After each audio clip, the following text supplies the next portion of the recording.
بسم اللہ الرحمن الرحیم۔ السلام علیکم۔ جناب نواز شریف صاحب اور مریم نواز شریف صاحبہ جو ہیں وہ بڑھ رہے ہیں اپنے الٹیمیٹ الیکشن وکٹری کی جانب۔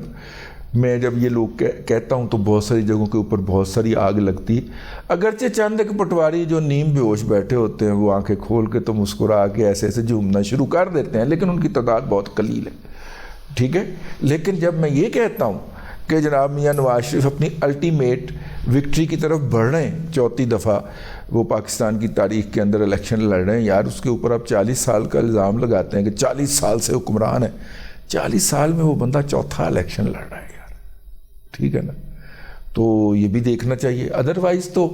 جو آپ کہیں گے 90 کی دہائی میں بھی تو 2 الیکشن لڑے تھے تو بھائی ہاتھ پیر بند کے سٹ دے ہوں سنو، جو دونوں ہرانا ہوں سی۔ جب اس کو ہرانا ہوتا تھا تو اس کے ہاتھ پاؤں باندھ کے اس کو پھینکا جاتا تھا نا میدان کے اندر۔ اس وقت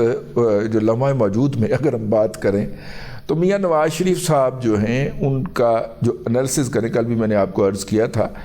اگر انالیسس کریں تو وہ ووٹ کو عزت دو کی طرف واپس آ چکے، اور ووٹ کو عزت دو کا جو گانا ہے وہ اب جلسے میں کہیں نہ کہیں بج جاتا ہے، ایک آدھ دفعہ بج جاتا ہے، ٹھیک ہے۔ ورنہ جب پی ایم ایل این نے کام شروع کیا تھا تو اس وقت ٹوٹل بین تھا۔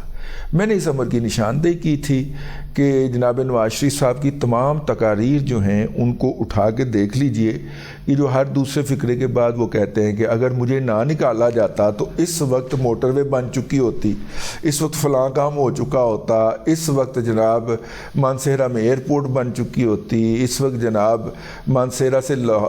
پنڈی تک ٹرین چل چکی ہوتی، وہ یہ ساری باتیں کرتے ہوئے پائے جاتے ہیں، ٹھیک ہے۔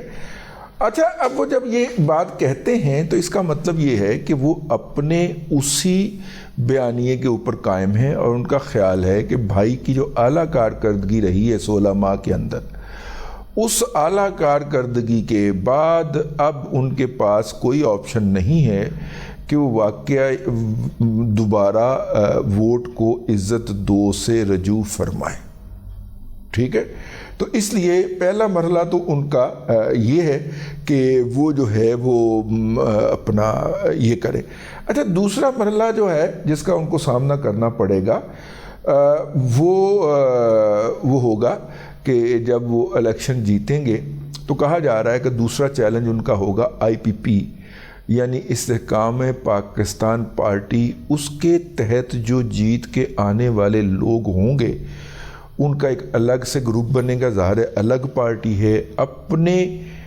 اس کے اوپر نشان کے اوپر الیکشن لڑ رہی ہے،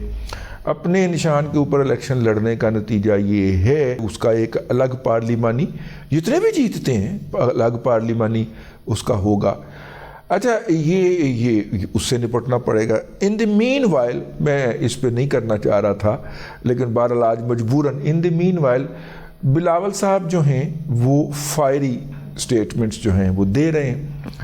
اور روزانہ پی ایم ایل این کا کوئی نہ کوئی ایک لیڈر جو ہے وہ بلاول صاحب کی تقریر کے خلاف ون لائنر جاری کر دیتا ہے، اور جس کا پنجابی ترجمہ یہی ہوتا ہے، اوے تمیز کار ہوئے کی بکنڈے ہیں، تمیز کار، اے ون لائنر اس کا ہوتا ہے۔ تو تینوں کسی بڑے چھوٹے دی شرم نہیں ہے، تمیز نال بولے اگر a one liner P M L N کا اس سے زیادہ نہیں ہوتا، ٹھیک ہے۔ اور جناب بلاول صاحب جو ہیں آج چوتھا دن تھا، اور آج مریم نواز شریف نے اپنے جلسے کے اندر جو ہے وہ ان کا ایک فقرے میں ذکر کیا کہ ایک باولا جو ہے وہ ہمارا منشور ڈھونڈتا پھر رہا ہے، ہمارا منشور یہ ہے، اور اوپر سے وہ اورنج لائن میٹرو ٹرین گزر رہی تھی، تو انہوں نے کہا ہمارا منشور یہ کھڑا ہوا ہے، ظاہر ترقی کی طرف اشارہ تھا۔ اچھا، اس کے اوپر جو ہے وہ بہت سارے الزامات لگے، لیکن جب کوئی چیز کامیاب ہو کے چل پڑتی ہے تو وہ سارے الزامات کا جواب ہوتی ہے۔ اندرون ملک بیرون ملک کیا کیمپین نہیں چلائی گئی، ہمیں بتایا گیا کہ ملتان کی جو بس ہے، میٹرو بس ہے، اس میں سے منی لانڈرنگ کی ایران کی چائنا کی کمپنی نے، اور جناب اس نے اس پروجیکٹ کو یوز کیا، وہ اس کے یکے از کانٹریکٹر میں شامل تھی، بعد میں پتہ چلا کہ وہ کانٹریکٹر تھے ہی نہیں اس پروجیکٹ کے، اور اس کمپنی نے بہت برا منایا۔ پھر چائنیز ایمبیسی نے اس کی کلیریفیکیشن جاری کی، پھر چائنیز ایمبیسی کی کلیریفیکیشن کے بعد پھر چائنا کی فورن منسٹری نے اس کی تردید جاری کی، پھر جناب پاکستان کے تو لالے ہی پڑ گئے نا، حالانکہ عمران احمد خان نیازی کی حکومت تھی، چائنیز گورنمنٹ نے اتنے خوفناک طریقے سے ریئیکٹ کیا تو میرے ہتھے ایک چائنا کا سفارتکار چڑھ گیا. میں نے کہا کہ آپ نظر انداز کر دیتے، ہمارے ہاں تو اس طرح کی بک بک چلتی رہتی ہے. تو انہوں نے کہا کہ نہیں، آپ کو اندازہ نہیں ہے، ہماری وہ کمپنی جو ہے وہ ہماری بہت بڑی کمپنی ہے، اور افریقہ میں اس کے پاس بہت سارے مختلف ممالک کے اندر ڈیولپمنٹ پروجیکٹس کے کانٹریکٹ ہیں، اور اگر ہم اس کو نظر انداز کر دیتے تو ہمارے وہ پروجیکٹ جو تھے وہ ڈسٹرب ہوتے اور وہاں پہ ہماری کریڈیبلٹی کے اوپر نشان لگ جاتا. بہرحال جی، بلاول صاحب جو ہیں وہ اس وقت جو ہے وہ بڑھ چڑھ کے حملے کر رہے ہیں. آج ان کا گجرات کے اندر جلسہ تھا، میرا خیال ہے اپنی مین پاور کو انڈر یوٹیلائز کر رہی ہیں پیپلز پارٹی جو ہے. بختاور ادھر لاہور میں آئی ہوئی ہیں بیٹی، تو اگر جیالے جو ہیں ان کا ہی ایک جلوس بنا کے تو شہر کا چکر لگا لیں تو کم از کم پتہ چلے کہ بلاول کے علاوہ دوسرے بھی کوئی ہیں. تو اس پہ ہمارے ایک دوست جو پیپلز پارٹی کو ان سائڈ آؤٹ جانتے ہیں اور پچھلے 30 سال سے پیپلز پارٹی کی رپورٹنگ کر رہے ہیں، وہ کہنے لگے کہ دادا تم کیسی باتیں کرتے ہو، اگر سڑک کے اوپر دوسری سے تیسری گاڑی نہ ہوئی اور 25 سے 26واں بندہ نہ ہوا تو کیا رہ جائے گی، اس لیے نہیں نکال رہے ہیں ان کو سڑک کے اوپر. میں نے کہا نہیں یار، یہ چودھری منظور کو کہیں وہ سیال کو اپنا قصور سے کچھ 4 بسیں بھر کے لے آئیں گے، اپنا اس طرح کر کے انہوں چودھری صاحب اپنا الیکشن لڑن کے اتوں تو جلوس کڈن. میں پہنچے تھے ہوئے سن اس دن ہیں بلاول کے جلوس کے اندر، وہ کریں اور اس طرح کے لوگ اکٹھے کر کے یار ایک ماڈریٹ سا جلوس نکال لیں اور اس کانسٹیچوئنسی میں بھی پھرے، باقی پورے لاہور کے اندر بھی پھرے، کوئی الیکشن کا ماحول بنے یار. تو لیکن نہیں، پیپلز پارٹی جو ہے وہ اپنی الیکشن کمپین کے لیے بلاول بھٹو زرداری صاحب کے اوپر ہی صرف جو ہے وہ کر رہی. بلاول صاحب کو روزانہ کوئی نہ کوئی ایک ان کا لیڈر جواب دیتا ہے، پی ایم ایل این کا، جس میں پہلے دن سعد رفیق صاحب نے جواب دیا تھا، اس کے بعد پھر اگلے دن پروفیسر ڈاکٹر احسن اقبال صاحب نے جواب دیا تھا، پھر خواجہ سعد رفیق صاحب نے جواب دیا تھا، پھر باجی مریم اورنگزیب نے جواب دیا تھا کل، اور آج جو ہے وہ مریم نواز شریف صاحبہ نے جواب دیا ہے. تو اس سے آپ اندازہ کر لیں کہ کیا چل رہا ہے اس وقت. پی ایم ایل این جو ہے اس کا خیال ہے کہ وہ بلاول کی باتوں کو لفٹ بالکل نہیں کرائے گی، اور جو ہے وہ انہیں کوئی ضرورت نہیں ہے ان کی باتوں کے اوپر توجہ دینے کی. اور بلاول صاحب جو ہیں ان کا خیال ہے کہ وہ جتنی P M L N bashing کریں گے تو جو اینٹی نواز شریف ووٹ ہے جو اس وقت کم از کم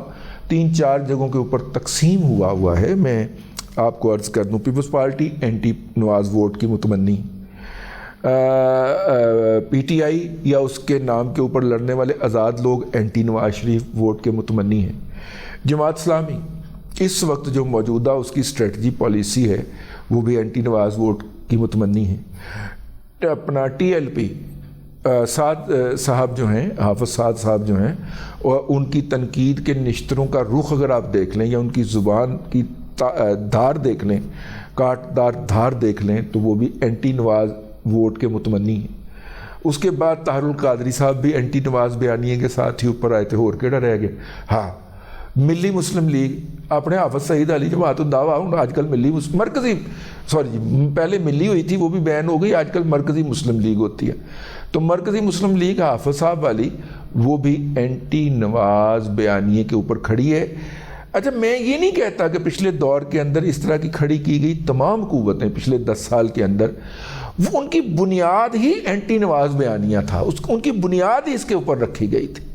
تو اس لیے جیسے میں یہ عرض کیا کرتا ہوں نا کہ پاکستان کا میڈیا جو ہے اس کی پچھلے 10 سال کے اندر بنت ہی اینٹی نواز بنا دی گئی ہے. اب آپ اسے کہتے ہیں کہ نواز شریف کی تعریف کرنی ہے تو دندل پہ آ جاتی ہے اینکر، تو سوال نہیں سوچتا انہوں، اور وہ گھوم پھر کے پھر نواز شریف کے خلاف سوال کر دینا اگلے اینکر، اگلے جن کو وہ تبصرہ لے رہا ہوں یا خبر لے رہا ہے، جس سے وہ تبصرہ اور خبر لے رہا ہے اس کو پھر اینٹی نواز شریف سوال کرتا ہے. مطلب یہ بات جو ہے، مزے کی بات میں آپ سے عرض کروں، یہ بات پرائیویٹ ٹی وی چینل میں تو ہو لیکن یہ بات پی ٹی وی میں بھی دیکھی جا سکتی ہے. بہت سارے لوگ ہیں, میں ان کو بیچاروں کو بہت مجبور دیکھتا ہوں, حالانکہ بہت سو کو انہوں نے آف ایئر کر دیا ہے, لیکن بہت سارے جو آن ایئر جا رہے ہوتے ہیں میں ان کو مجبور دیکھتا ہوں کہ وہ اینٹی نواز جو ہے وہ مطلب آپ سوال کی بنت ایسی بناتے ہیں نا کہ اس کے اندر سے پھر آپ کو مطلب ہم تو خاکسار سے اتنا عرصہ گزارنے کے بعد ہمیں پتہ چل جاتا ہے کہ اچھا سوال کدھروں آ رہے ہیں. ٹھیک ہے, آپ سوال کی بنت ایسی رکھتے ہیں. تو اس وقت اینٹی نواز ووٹ جتنا بھی ہے وہ تقسیم ہونے جا رہا ہے. یہ پٹواریوں کے لیے خوشخبری ہے کہ اینٹی نواز ووٹ جو ہے وہ تقسیم ہوگا چھوٹے چھوٹے حصوں میں, اور ظاہر ہے پھر تقسیم کا نتیجہ وہی ہوتا ہے. بلاول صاحب چاہتے ہیں کہ ان کی بلند آہنگی کے باعث جو ہے وہ ان کو اینٹی نواز ووٹ کا ایڈوانٹیج مل جائے, لیکن خبر یہ ہے, نہیں پہلے والی بھی خبر نہیں تھی, یہ بھی خبر ہے, لیکن خبر یہ ہے کہ بلاول صاحب کا اپنا 127 کا جو حلقہ ہے اس کے اندر پیپلز پارٹی کے جو ووٹر تھے, جو ٹریڈیشنلی ووٹر تھے, جو وہاں پہ پچھلی کئی دہائیوں سے رہ رہے ہیں اور پیپلز پارٹی کی پولیٹکس کر رہے ہیں, وہ مایوس ہیں. کیوں؟ کیونکہ سارے کینڈیڈیٹ چلیں بلاول صاحب نے چلو باہر سے آئے, تو ذوالفقار علی بدر جو ہے اپنے جو ہے وہ ہیں ان کو آپ نے وہاں پہ لا کے تو وہ کھڑا کر دیا اور پوری الیکشن کیمپین وہ لے کے چل رہے ہیں, تو وہ سارا سلسلہ اس طرح دوسرے جو کینڈیڈیٹ ہیں وہ بھی نیچے. دوسری طرف اگر ہم دیکھیں تو وہاں پہ کچھ حصہ آتا ہے ان کی کانسٹیچوئنسی کا, اپنے کھوکھر صاحب جو ہیں, کیا نام ہے ان کا, اور وہ جو ہیں وہ بھی اپنا پوری طرح ڈٹے ہوئے ہیں, اور انہوں نے وہ پی ٹی آئی چھوڑ کے پی ایم ایل این میں آئے تھے اور انہوں نے اپنی سیٹ نکالی تھی, تو اسٹرانگ کینڈیڈیٹ ٹھیک ہو گئے. اور اس وقت جو صورتحال ہے اگر میں آپ سے عرض کروں تو پیپلز پارٹی کو بہت زیادہ محنت کرنے کی ضرورت ہے اپنے حلقے کے اندر. جالوں کے اندر بیٹھ کے یہ کہہ کے اور سن کے گھر چلے جانا کہ سیٹ اسی جتی ہوئی ہے, ٹھیک ہے, اس کے باوجود کہ وہاں پہ عام ووٹر میں یہ احساس پایا جاتا ہے کہ یہ پی ایم ایل این نے کی تماشا لایا ہے کہ باہروں کینڈیڈیٹ لے کے آ جاتے ہیں. صرف پی ٹی آئی کے جو کینڈیڈیٹ ہیں, کھوکھر صاحب, عباس کھوکھر ہے میرا نام, ظہیر عباس کھوکھر, وہ ہے لوکل آدمی. باقی پی ایم ایل این بھی باہر سے لے کے گئی ہے عطا اللہ تارڑ صاحب کو, اور وہ بھی باہر سے لے کے گئی ہے. اس کے باوجود یہ حلقہ جو ہے, اس حلقے کی عوام جو ہے وہ پی ایم ایل این کو ووٹ دے دیا کرتی ہے. اس وقت ایڈوانٹیج جو ہے وہ جا رہا ہے اب تک کے جو صورتحال ہے ایفیشنسی کے باعث, دوڑ بھاگ کے ساتھ جو بندہ پورا ٹائم دے رہا ہے, محنت کر رہا ہے. حلقہ ان کا اپنا ہے, پچھلی دفعہ بھی جیتا, اس سے پچھلی دفعہ بھی, لیکن ایک دفعہ یہ حلقہ ہاری ہے پی ایم ایل این, اگر ہم بات کریں 88 کے بعد کی, اور وہ ہے طاہر القادری صاحب کو جب ایجنسیوں نے جتوایا تھا, ٹھیک ہے. اور اس کے علاوہ یہ حلقہ کبھی نہیں ہاری کہ پی ایم ایل این ہمیشہ یہاں سے جیتتی رہی ہے. وہ الگ بات ہے کہ اس حلقے کے اندر جن کو بھی لے کے آتے ہیں وہ بعد میں اگلے الیکشن میں وہ غائب ہو جاتے ہیں, ان کی جگہ نئے آ جاتے ہیں. ہم امید کرتے ہیں کہ تارڑ صاحب جو ہیں وہ اس حلقے میں رہیں, یا جو بھی یہاں سے جس پارٹی کا بھی جیتے وہ اس حلقے کو اپنا مسکن بنائے اور اگلے الیکشن میں بھی یہاں کے لوگوں کے سامنے حاضر ہو. اب تک کے لیے اتنا ہی, اگلے ولاگ کے اندر پھر حاضری ہوگی. اللہ تبارک و تعالیٰ آپ کو آسانیاں عطا کرے اور آسانیاں خلق خدا میں تقسیم کرنے کی توفیق عطا کرے.